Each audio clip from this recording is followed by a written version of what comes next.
Hello, hello. This is Spencer McGreal, and today we are getting back to Colin Flaherty's White Girl Bleeds a Lot. This is Chapter 9, Chicago, the sequel, or How to Get Kicked Off a Black Radio Station. How do you get kicked off the air at a black talk radio station? Just follow these simple directions. Step 1, write a book about race.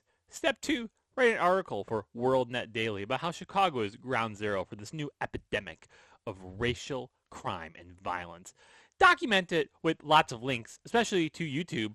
Leave out the explanations, solutions, and apologies. The book is for people who simply deny these crimes take place, so explanations are not much good for people who don't even believe the problem exists in the first place. A lot do not. I tried the solution game, once. Stop rioting, I professed. No one liked that. Step 3, send the story to the largest black talk station in Chicago. Would I be available to talk about the WorldNet Daily story on the Perry Small Show and WVON in Chicago? Sure. Soon after the show started, it was clear that Perry had not read the WND article, which is understandable. 99 out of 100 conversations in the media about race go through the same kabuki. Ignore the victims. Humanize the thugs. When it's over, congratulate each other for superior moral sensitivity. But this conversation was part of 1%. This conversation was part of the 1%. So I started in. There was a large group of black people going through the streets of downtown and other parts of Chicago doing some really horrific things. Even crazier, reporters and newspapers are ignoring it. It happens hundreds of times all over the country, and a lot of it is on YouTube, so it's hard to deny. Perry tried to change the subject, first to me and my motives for writing it, then to long, exasperated explanations about why those criminals were creating dangerous mayhem. I didn't go there. Instead, I played the Dr. Phil cards. Liberals have been justifying this horrific behavior for 50 years. How's that working out for you? Crickets. Burp, burp, burp. I've been writing and reporting about race since 1980s, first as a staffer for the Republican Hispanic elected official, then as a ghostwriter for the first black chairman of the U.S. Commission on Civil Rights.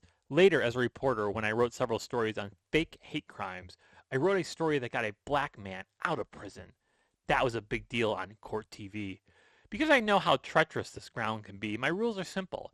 As I mentioned in my introduction, there is no generalizations, no stereotypes, no apology, just the facts, ma'am, and that's why there are no landmines. Perry got frustrated when I refused to join her grad student sociology seminar with pizza on the floor discussion. She turned up the heat, saying she finally figured out I was some kind of searching for something really, really bad to call me.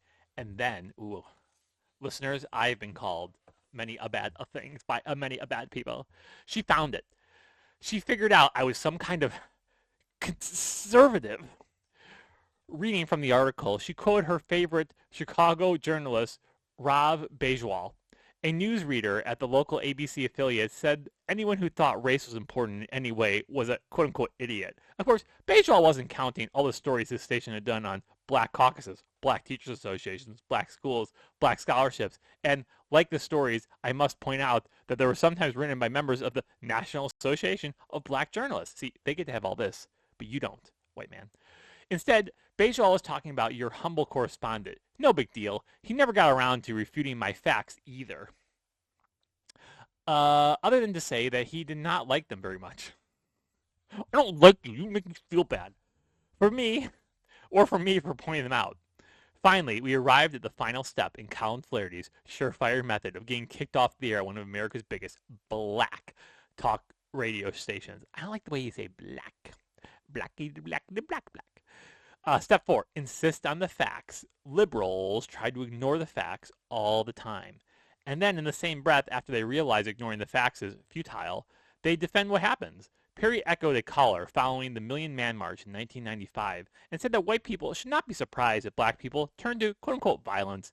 She said it wasn't a race war, but then defended it as though it were. If the reason you wrote this article is to say that the black people are ready to start a race war against white people, that's not true. The only reason they think that is because all the damn dirt white people have done to them. It's the white people's fault. Therefore, we get to beat them. Kill white baby. Which was echoed in a previous caller, which was echoing what a previous caller said. It's the same semantic gymnastics all the time. The riots are not happening, but here is why they're happening, or in this case, why they should happen. Perry plowed ahead. Ravi Bejwal is very beloved, she said. He's on the #1 station. You called him an idiot. Oh, geez, he thinks he's Debick Capola. She thinks he is Jesus Christ, and I think he's a clown. I knew this wouldn't end well. I didn't call him an idiot. I called him a clown. God, you really did. Colin, you're off subject. He called me an idiot. Can we at least get the facts straight? I only thought he was an idiot, but it didn't matter. I had crossed the line. Soon she was bragging to her Chicago audience about how she hung up on me because I was rude, and I would never get it. She was not going to put up with my madness. I told you, it was easy. Yay, Colin. He got kicked off a radio station of this stupid lady. He got confused, I guess. Let's do chapter 10 since we have some more time. What time is it? Oh, yeah, we got plenty of time. Confessions from a network news desk, chapter 10. MSNBC's Golden Girl answers the question, if this is happening, why haven't I heard about it? If someone sees a black person committing a crime, should he or she report it if it makes black people look bad? Shouldn't Muslims cover up wife beatings, genital mutilations, and childhood sexual abuse in their community just because saying something gives ammo to Islamophobes? These are seemingly simple questions, but they were difficult for MSNBC's new Golden Girl, the host of the Melissa Harris Perry Show. At least they were when Monica Ethelhowie, that's quite a name, appeared to talk about her covering a story for Foreign Policy magazine on misogyny in the Arab and Muslim world. Ethelhowie had her arms broken in a demonstration and was tortured and raped in an Egyptian jail cell. Yikes. Poor lady. So she seemed a bit surprised to find someone questioning her right to draw attention to these atrocities. Why draw attention to it? Maybe because she thought she was in a news studio.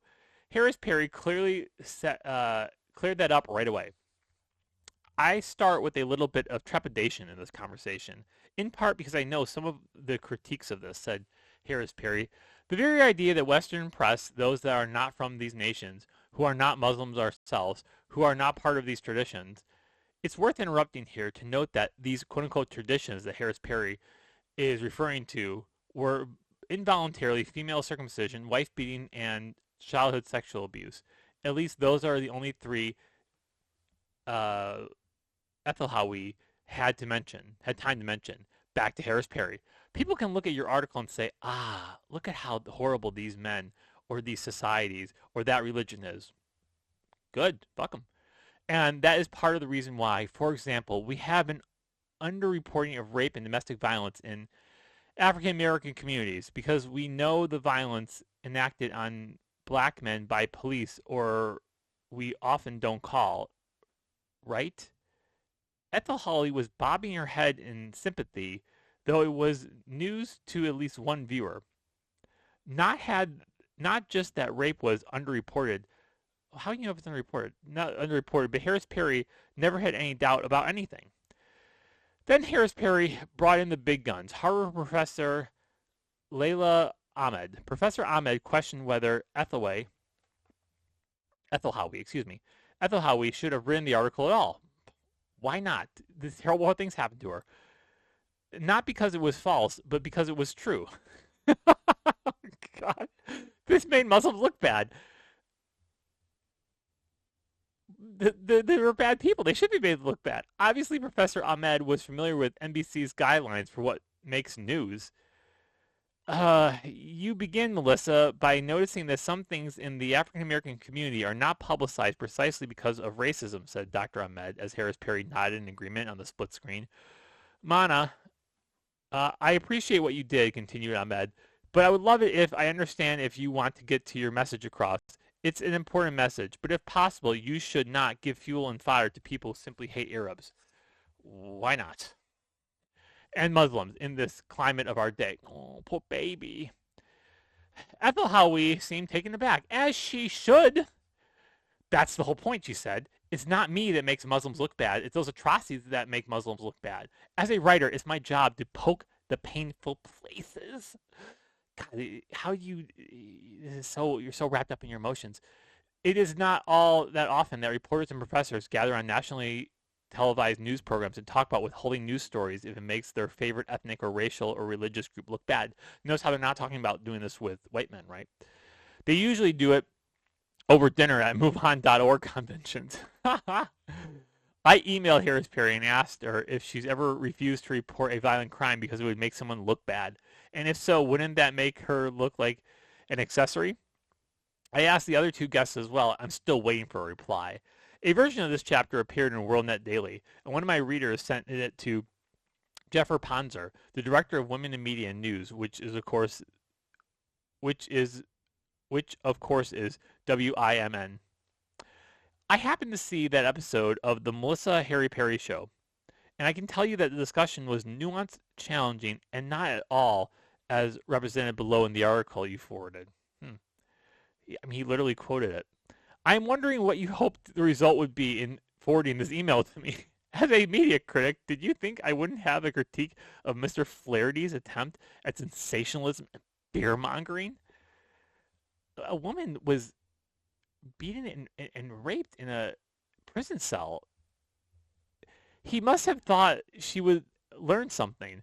The Springfield Patch had another take. Writer Mark Yackenbrough said that this is the craziest thing I have ever seen on national TV news. In Chicago, a columnist said much the same thing the year before, as he noted the last chapter of the Chicago Tribune columnist Mary Schmich revealed to the readers in June 2011 that the Tribune and other medias refused to report the race of the flash mob participants. Oh, I remember. Yeah.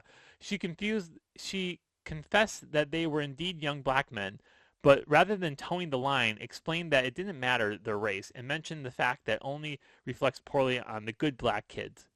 Now you know. People have no problem reporting if someone attacking someone is a male, right? But race, you have to stop. That's all. Short video. Like and subscribe. I'll see you in the future. Remember to stay strapped and stay handsome and look on the positive side of life and hug those closest to you and be thankful for all the blessings that we've had day in and day out, and try to look up at the sky and appreciate the beauty of nature rather than looking down at our fucking phones where everyone's miserable and life sucks, and go outside and just fuck other people. Yeah, fuck them. All right, bye-bye.